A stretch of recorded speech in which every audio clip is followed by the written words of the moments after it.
ఉత్సాహంతో ఎదురు చూసిన ఈ ముఖ్యమంత్రి గారి సభ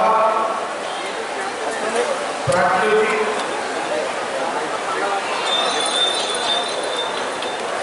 కొంత సహకరించగలుగుతూ ఈ సభ రద్దు చేయబడినది. ప్రజలంతా ఆ గాడి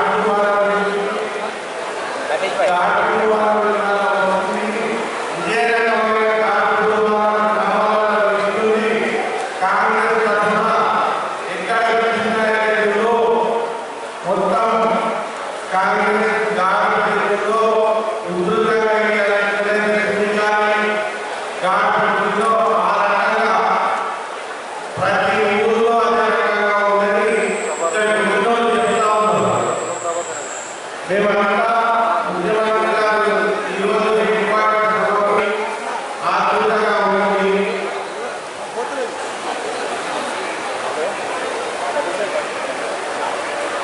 కానీ ఈ సభ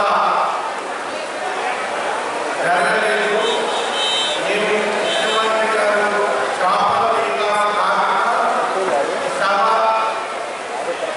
ఉన్న ప్రభాకర్ గారి కంటిన్యూ చేద్దామనుకున్నాము. ఎందుకంటే కొంత ప్రయాస ఉండింది ఈ సభ జరిపేటానికి. ఈ న్యాయ ప్రయాసాలను కూర్చుకొని ఈ సభ జరిపే ప్రయత్నం చేస్తున్నాము. కానీ వర్షం రెండో రావడం రద్దు చేయడమే మంచిది. టెక్స్ట్ కూడా పడిపోయినాయి, బుక్లు కూడా తెలుగులో పడిపోయినాయి. ప్రజలకు సౌకర్యంగా లేదు. అందుకే తెలుగులో ఫైనల్గా డిసిషన్ తీసుకొని రద్దు చేయడం జరిగింది.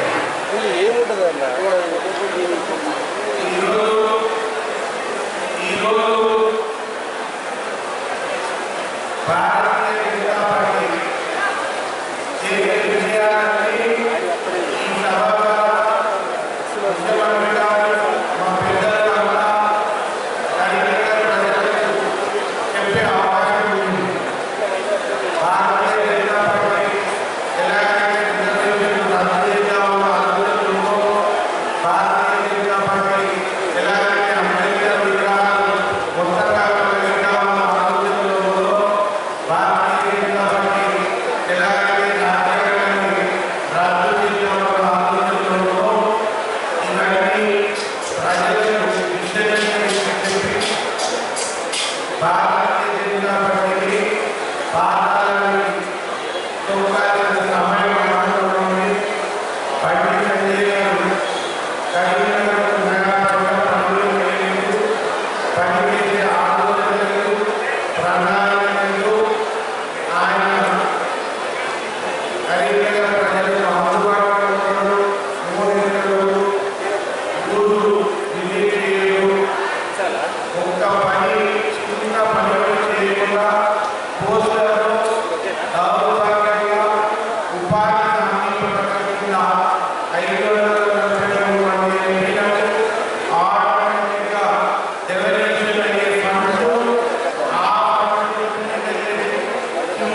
టోటల్ నేను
నామినేషన్ వేసిన తర్వాత 7 శాసనసభ నియోజకవర్గాల వారీగా కార్యకర్తలను ఉత్తేజపరిచే విధంగా కాంగ్రెస్ పార్టీ ఏకతాటి మీద నియోజకవర్గ సమావేశాలను ఏర్పాటు చేసుకోవడం జరిగింది. దాని తదుపరి నియోజకవర్గంలో ఉన్నటువంటి 40 మండలాల్లో పట్టణాల్లో అద్భుతంగా ప్రజల మధ్యన ఎన్నికల ప్రచార సభలు ముగిసినాయి. రేపు వేములవాడ, ఒక రుద్రంగి, చంద్రుర్తి, వేములవాడ, ఒక ఎల్లారెడ్డిపేట, వీర్లపల్లి, ఒక ఉస్మానాబాద్ టౌన్ తప్ప మొత్తం 50 పార్లమెంటు స్థానంలో ఉన్నటువంటి అన్ని మండలాల్లో స్థానిక నాయకుల సహకారంతో అద్భుతంగా ప్రచారం కొనసాగింది. జమ్మిగుండలో ముఖ్యమంత్రి గారి సభ మా అందరికీ చాలా ఉత్సాహం ఇచ్చింది, కార్యకర్తలందరికీ. దాంతో పాటుగా సిరిసిల్ల సభ ఆనాడు కూడా కొద్ది ఆలస్యం కావడం కారణంగా మా నాయకుడు రాహుల్ గాంధీ గారు నాయకులు నామినేషన్ వేయడంతో ముఖ్యమంత్రి గారు అక్కడికి వెళ్ళడం, వారు తిరిగి రావడం, ధర్మపురికి పోయి ధర్మపురికి రావడం లోపల కార్యకర్తల్ని కలవాలనే ఉద్దేశంతో 10 కోట్ల మార్గంలో వచ్చి ఆ సిరిసిల్ల సభ కూడా అంత రాత్రి విజయవంతంగా కొనసాగింది. మాకు ఒక స్ఫూర్తి. ఇవాళ కూడా మళ్ళీ సభ ముఖ్యమంత్రి గారి తరఫున రాష్ట్రంగా పట్టణ నాయకులు, మండల పట్టణ నియోజకవర్గాలు కలిసి అద్భుతంగా ఈ యొక్క ఏర్పాటు చేసుకున్నాం. ఇలా ప్రకృతి ఆశీర్వదించిందంటే విజయం తథ్యమైనటువంటి సందర్భంగా మనం చూస్తూ ఉన్నాం. ఇలా వాడి వడదెబ్బలతో చనిపోతున్నటువంటి పరిస్థితుల్లో చరిత్రలో అటువంటి ఎన్నికల వేడిలో కూడా వేడిగా ప్రచారం చేసిన ప్రజలకు ఉపశమనంగా ఈ వర్షం పనికొస్తా ఉంది. మా సభ జరుగుతా లేదా కంటే ముఖ్యంగా వాతావరణం అనేటువంటిది ప్రజలకు ఒక అనుకూలంగా మారింది. ఆ అనుకూలతే కాంగ్రెస్ అనుకూలంగా భావించి పాజిటివ్గా ముందుకుపోతాం. ఈ ప్రకృతి గాలి వాన కాంగ్రెస్ ఓట్ల వాళ్ళ కాలంలో మాకు రాబోతా ఉన్నాయి. ఎందుకంటే ఇది ఈరోజు దేశ రాజకీయాలు ప్రజాస్వామ్యాన్ని కాపాడాలనుకునే ప్రతి ఒక్కరూ కాంగ్రెస్ పార్టీ చూస్తూ ఉన్నారు. రాజ్యాంగాన్ని రక్షించుకునే వాళ్ళని కూడా కాంగ్రెస్ చూస్తూ ఉన్నారు.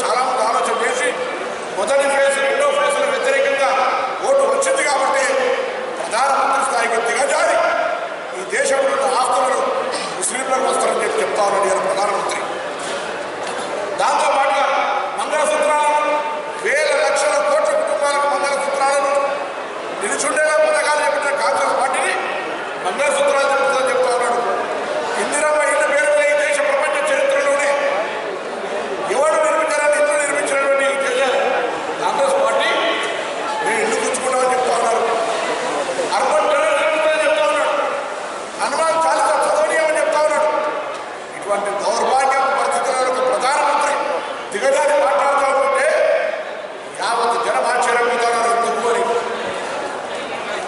30 సంవత్సరాల రాజకీయంలో కూడా ఒకటే పార్టీ ప్రధానమంత్రి పదవిని కేంద్ర ప్రభుత్వం ఏర్పడే అవకాశం ఇచ్చినా కూడా ఈ సుమారు శాస్త్రంతో ప్రజాస్వామ్యానికి ప్రమాదం ఉందో అనేటువంటి ఆలోచనతో ఇలా దేశంలో ఉన్న మేధావులు రాజకీయ పార్టీలు జర్నలిస్టులు ప్రజాస్వామ్యవాదులతో ఆలోచన చేస్తారు కాబట్టి స్వచ్ఛందంగా అక్కడ ఆకుల మురళి గారు కావచ్చు, దేశంలో కోదండ రామ్ గారు కావచ్చు, మిగతా కమ్యూనిస్ట్ చాలా వెంకరెడ్డి గారు కావచ్చు, రాజకీయ సిపిఎం పార్టీ వెంకరెడ్డి గారు అందరూ కూడా దేశంలో అందరూ కూడా ఈరోజు కాంగ్రెస్ పార్టీ బలపడతారు. ఈ వేదిక సవరమైనటువంటి కరీంనగర్లో అందరం కాంగ్రెస్ పార్టీ భారతీయ జనతా పార్టీ ఐక్యత లేదు. టీఆర్ఎస్ పార్టీలో అనేకమైనటువంటి తారీఖేతలు గ్రామంలో పడిపోయిన కోట్లకు వస్తలేదు. దయచేసి కోర్టులు ప్రజాస్వామ్యాన్ని కాపాడడానికి కాంగ్రెస్ వినియోగించుకుంది. నేను భారతీయ జనతా పార్టీ ఎంపీ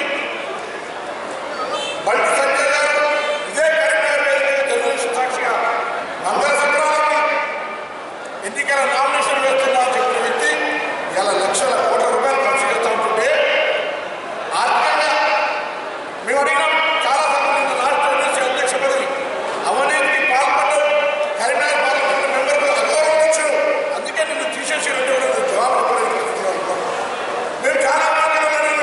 ప్రజాస్వామ్యంలో నువ్వు చేసిన 5 పనులు భక్తులు అంటున్నావు, హిందువులు అంటున్నావు కదా, ఆ వేరే వచ్చినావా, ఈ కొండ వచ్చినావా, కరీంనగర్ దేవాలయం వచ్చినావా, ధర్మపురం వచ్చినావా, ఆంధ్రప్రదేశ్ తిరుపతి రైలు 2 రోజుల నుంచి 3వ రోజు కంటే అప్పుడు వచ్చినావా, ఏం చేసినా ఒక కేంద్రీయ విద్యాలయం వచ్చినావా, ఇంకా మోడల్ స్కూల్ వచ్చినావా, డిమాండ్